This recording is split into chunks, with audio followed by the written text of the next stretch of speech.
So, good day mga minamahal kong ka-Bible. Ayan. So, muli po tayong nagbabalik para sa ating daily saints or saint for today natin na segment sa ating Facebook. Ayan. So, ngayon ang ating tatalakayin na saint or santo ay walang iba kundi si Saint Thomas. But, hindi po yung si Saint Thomas de Aquinas. Instead, si Saint Thomas the Apostle. Si Saint Thomas the Apostle ay napanganak sa Galilee, Israel po, at namatay siya noong December 21, 72 AD, Saint Thomas Mount, India. So, ayon po sa source or sa Syrian Christian tradition, pinatay po siya gamit ang spear or sibat. Ayan. Siyempre noong unang panahon kapag nagpapakalat ka ng mga mabuting balita or mga sinasabi ng Panginoong Diyos, ay papatayin ka po talaga ng ibang tao. Ayan.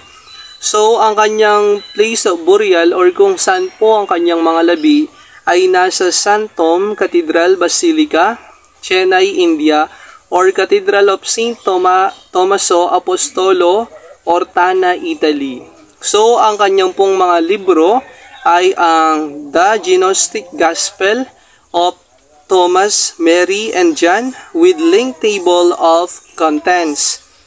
So, si Thomas ay, yun nga po, may libro nga po siya. So, Thomas the Apostle, also known as Didymus, was one of the 12 apostles of Jesus according to the New Testament. So, si Saint Thomas the Apostle po, ay isa po siya sa 12 apostol ni Jesus na according po dun sa bagong tipan or to the New Testament. Ang pangalan niya po talaga or best known is Didymus. So, Saint Thomas the Apostle is famous for having doubted the resurrection of Jesus and for demanding physical proof of the wounds of Christ's crucifixion. So, si Saint Thomas Apostle is famous po siya para sa pagkakaroon ng doubted sa pagkamuling pagkabuhay ni Jesucristo. At ngayon po ay ating dasalin yung kanyang prayer na dinadasal din ng mga taong malapit sa kanya or dinadasal ng mga taong may pangangailangan kay Saint Thomas the Apostle. So let us pray now in the name of the Father and of the Son and of the Holy Spirit. Amen. Prayer. O Saint Thomas, we pray that through your intercession, we pray be protected from all trials, dangers, and temptations, and be strengthened in the love of the Triune, God the Father, the Son, the Holy Spirit. Amen. In the name of the Father, and of the Son, and of the Holy Spirit. Amen. So mga minamahal kong ka-Bible, natapos na po natin ang talambuhay ni Saint Thomas the Apostle. Saint Thomas the Apostle, pray for us.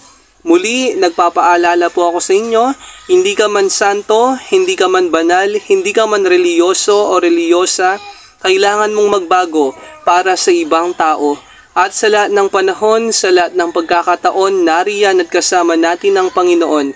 At kung si Kristo ay nagsakripisyo, marahil tayo man ay magsakripisyo, hindi para sa ating mga sarili, kundi para sa ibang tao.